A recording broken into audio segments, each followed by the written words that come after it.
So today we are covering the 4 types of mattress suture you didn't know you needed. I'm going to tell you what they're for, when I use them, and give you some tips and tricks on how to make the most. So everything always starts with your standard suture, because all the skills we learn are transferable from there. So the interrupted stitch, thumb, ring finger, middle finger on the angle, index finger on the body. You can have your fingers inside the needle holder, you can have your fingers outside the needle holder, you can have your fingers like this. If you ever hear anybody tell you you should never have your fingers inside the needle holder, the question you have to ask yourself is, why would they not want you to put your fingers inside the needle holder if there are holes? So you have the flexibility to use them. I would tend to do palmed if I'm stitching backhand, and by that I mean if I'm suturing in the reverse trajectory. So if I'm suturing like this and across, depending on where I'm standing, that's the position I have things in. If I'm suturing forehand, I tend to have my fingers inside the needle holder. The angle of entry is always 90 degrees. It's not like this, but like this. Skin pad is by my suture. You can get it from the MedSync website or from my suture. The choice is yours. 2 revolutions on the needle holder, and tie. And tie. You alternate the position of the long and the short, and tie. If that wasn't the most economical use of a suture, I don't know what is. And then you cut. Fingers are mounted, and we cut. We like to palm our scissors because we don't always have an assistant, like when you're in emergency, or the scrub tech or the scrub nurse is not able to cut your sutures due to restraints and restrictions in the unit you work in. So being able to palm your scissor is very, very useful. But as I mentioned, we're covering the 4 techniques, not 2, but the 4 types of mattress suture you didn't know you needed. I'm going to cover when you use them, how to do them, the tricks on doing them, and why.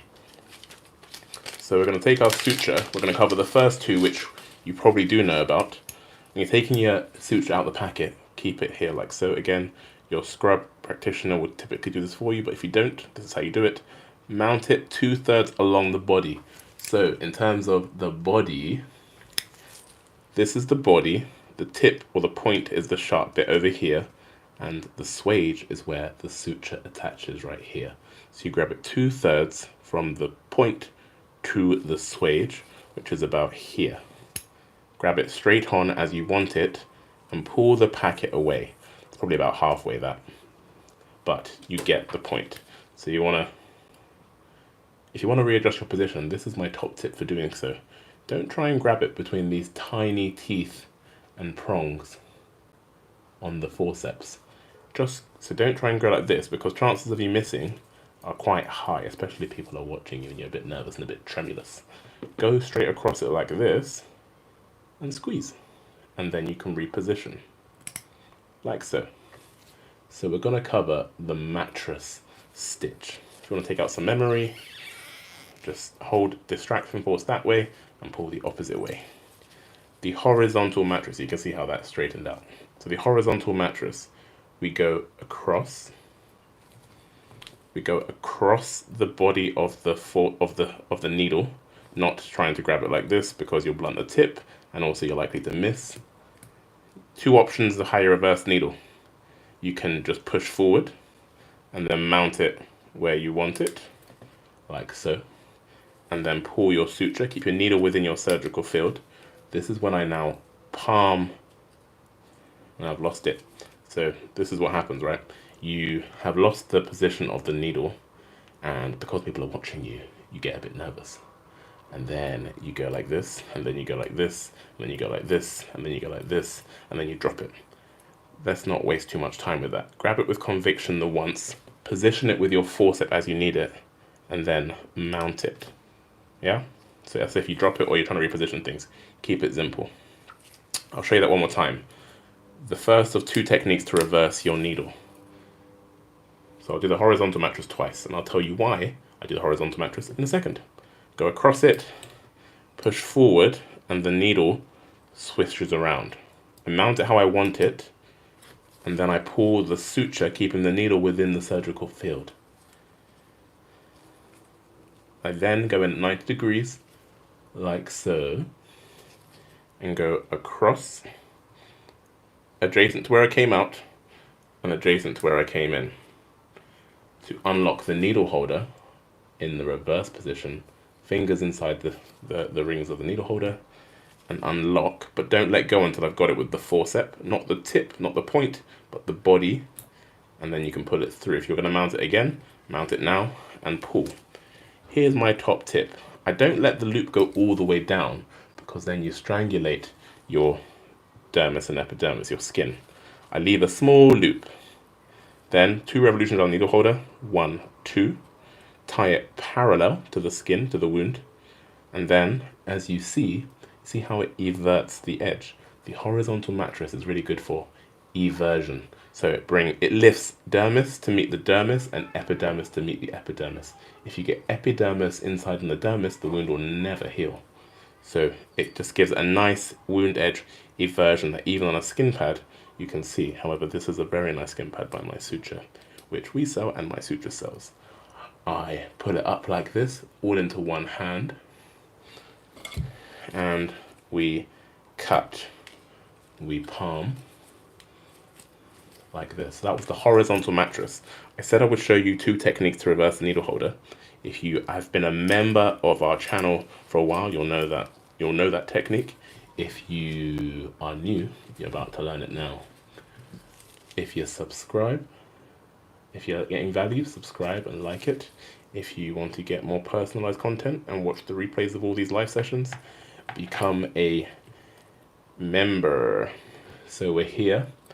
I'm going to do this. I'm going to mount it straight away. It's in the wrong direction. I need to stitch from here to here in a second. I'm going to pull my suture, and then I'm going to unlock the ratchet a little bit, push down on the skin without piercing it, and it's in reverse. So we'll do that again. Zoom out a little bit. So I unlock the ratchet, but keep control of the tip of my needle. Push down and lock it when I'm happy. And then I just go back across, and I go back across, unlock the needle holder, pull it through in bits, and then leave the tip. You can curl it up in your fingers rather than doing tug of war. This is the horizontal mattress. You push forward, 1, 2, just your finger lays it down. There, if you see, I just pulled the long end because I didn't want to lengthen the short end anymore. It's already a bit too long. And it everts the wound edge. Look at that. You can see it really, really nicely. 1, so you can see there's a loop there already. Just put it in between the loop, finish off the circle, grab the short end, the tip, not down here because you'll get caught. So grab it up here and just pull. You're not trying to strangulate the skin. It's just to bring epidermis to epidermis, dermis underneath to dermis on the other side. I do not need to put a stitch in here because the edges are well opposed. There's no need. So that was the horizontal mattress, and it's a really useful suture for wound edge eversion. So when you've got a wound that's inverting, maybe they've got thin dermis or it's a traumatic wound, blunt force trauma, and the edges have inverted, to evert it, the horizontal mattress. The next variation, I'll do it in the middle, is the vertical mattress. I think it's really good when you've got small gap, inversion, and you want to cause wound edge eversion. So you go across. Notice how I'm putting the forceps on the opposite side as counter traction rather than pulling here. If I just go straight across, I go across in the right depth, so we're fine. So go across, grab it across, not down here because the chance of me missing are high. Just want to grab it once, and then I push to reverse it. The mattress sutures always have a reverse component. And then for the vertical mattress, I'm going to go in just in front of where I came out. On the horizontal mattress, you go in adjacent. For the vertical, you go in just in front. I've palmed my forceps because I'm stitching in reverse. Notice how this angle is 90 degrees. It's not like this, it's like this. So I get good range through the skin. Lift this side up and you come out just in front of your previous stitch. Just right there. Unlock the ratchet, push it through a bit more, grab it with the forceps, follow the curve rather than pulling straight. Same rules apply. I leave a small loop, then I go 1, 2. That wasn't 1, 2. 1, 2. Square knots. It everts it just over a smaller area. Like I said, for me, I don't really like this stitch personally too much because I think it will take a lot more of this stitch to close a longer wound. But good when you've got a smaller area to address. If you're getting value, like it.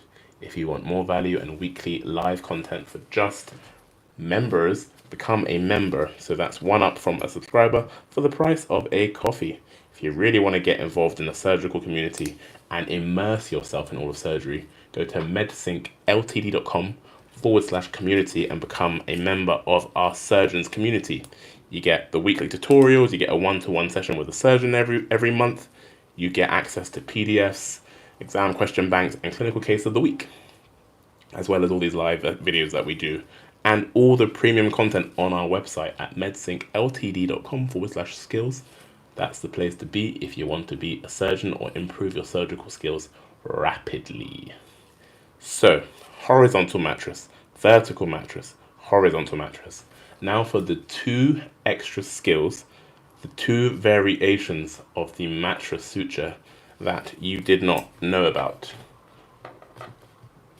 Number 1, the corner stitch or the half buried. It's a really good suture for wounds like this. One of the challenges of wounds like this is that to close this corner here, you'd have to put an interrupted here, and one in the middle. That's a lot of suture material in a small space. If it's a traumatic wound or a wound that you've made, the blood supply is already compromised by virtue of the fact that you separated the 2 edges. So putting more suture material through the subdermal plexus, the dermal plexus, the epidermal plexus, it's just going to compromise blood supply even more. So I want to put as few sutures in as possible and bring it together nicely. You can just do interrupted, but I think this is far more attractive. So you go in like a mattress, but rather than just go out through the other side, you're going to do an intradermal bite that you can't see on top. So so like a subcuticular or an intradermal, depending on how you call it, just underneath the epidermis, like so. Mount it straight away, and then come out adjacent like you would a horizontal mattress. So it's a 3-point stitch to close one corner. It's a half buried or a corner suture. And then you tie it 1, 2, always square knots. It brings it together really nicely, I find. And then you can put whatever you want on the other side.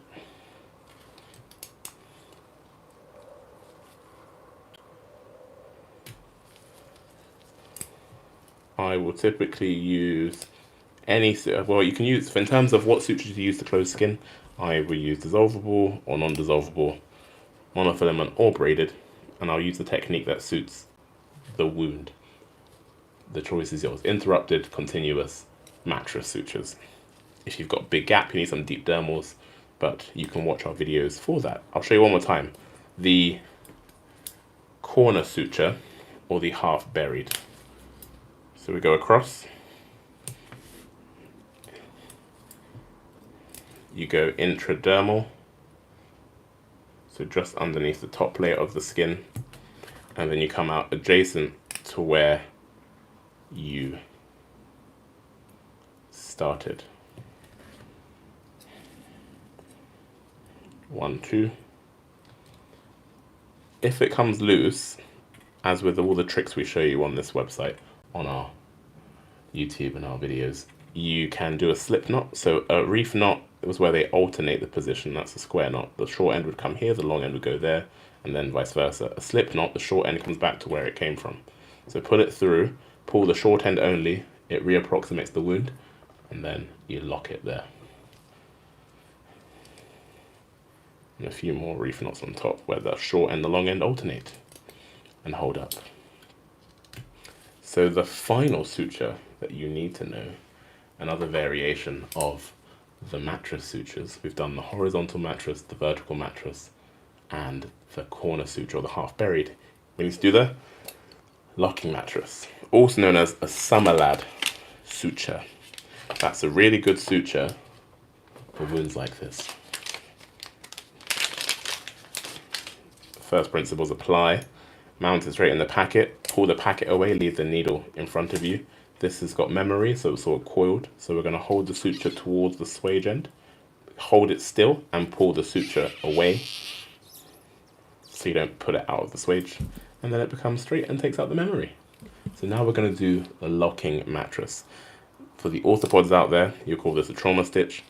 These sutures are really good for taking off tension, temporary sutures for hemostasis, and that's about it. They're not pretty. So we're here. So the reason I would use this suture is because it's gaping, like I said. It can be a trauma stitch, so to do mass kind of closure in an emergency setting, that will also give you hemostasis. But to temporarily take off tension, so I could put deep dermals in underneath and then take it out. It's not pretty.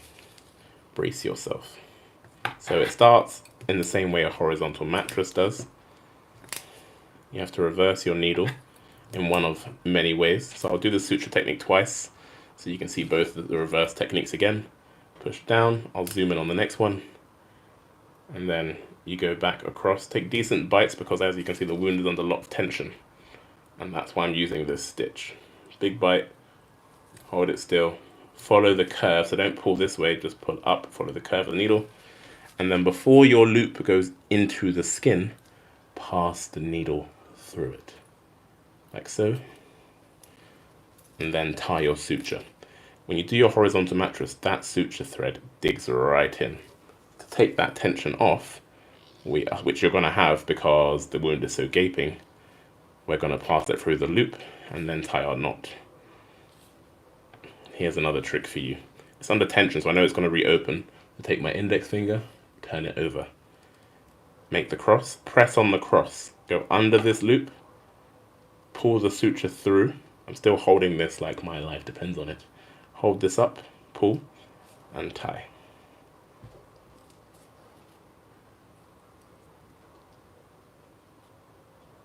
Yes, so the question is about whether the surgeon could have used a horizontal mattress. The thing is, when you're suturing vessels, you don't want to put a lot of sutures across a large space.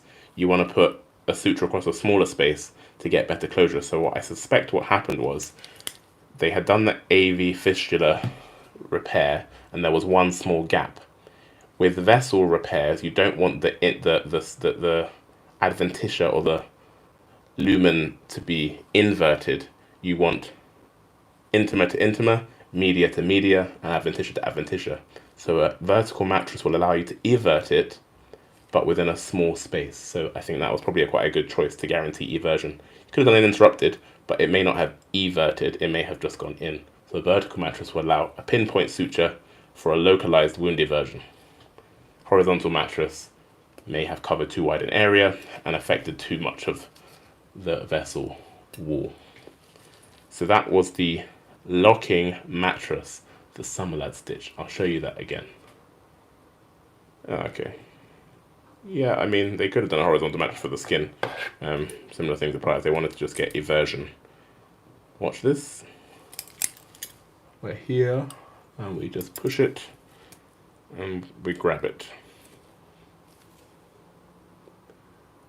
I think my aversion to the vertical mattress is just that my career involves usually a lot of long wounds in plastic surgery, and if I was to do a vertical mattress for everything, we'd be there for a long time. Maybe not as long as if another specialty did, because I can suture quite quickly, but still. So we've got the loop pass the needle through the loop, take the suture,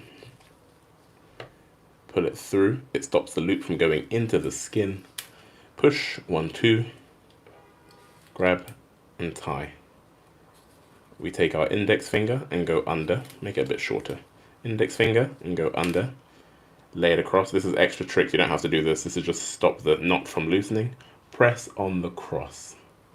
Go under this loop and pull the suture through. Whilst you're pulling that short suture through, keep pressed on that cross. Hold this taut, take off all the tension, and take your finger out. It keeps the wound closed, so if I let go, it stays closed, and then I tie it. I did that because if I let it go, it would loosen purely because it's got so much tension across it. And then carry on tying your knots. Reef knot, short and long end are alternating. So we've covered today in this live session the horizontal mattress, good for wound edge eversion. You go in, out, and then adjacent and out like a square. Wound edge eversion closes longer wound quicker for eversion. The vertical mattress does the same, but you go in, out, and then back in front of where you came out, and back out in front of where you went in. Same thing, wound eversion, the smaller area. Punctate wounds maybe. For localized wound edge eversion, you want dermis to dermis, epidermis to epidermis. If you get epidermis to dermis, the wound will never heal. Then we've got the corner suture, or the half buried. You go in, intradermal, and then come back out, adjacent to where you came out like a horizontal mattress, but you never see the suture on the skin on this side like you do here. Good for corners, closes it in one wound, in one suture. Less suture material if you're closing a corner, because in a corner you may have to put 3 stitches in. This is just 1. Less knots maybe. And then we've got the locking mattress, a wound under tension that's gaping. Let's show you. This is a really good suture to control that. And then I can put some deep dermals here and here, whereas if I try to put a deep dermal in there, it's probably going to rip out of the skin like it would in a human. Thanks for watching. If you got value out of it, like it, share it. If you want more, become a community member, either on YouTube or our website, MedSync Ltd, that's MEDSYNC Ltd.com/community. We do a live every week, replayable content. See ya.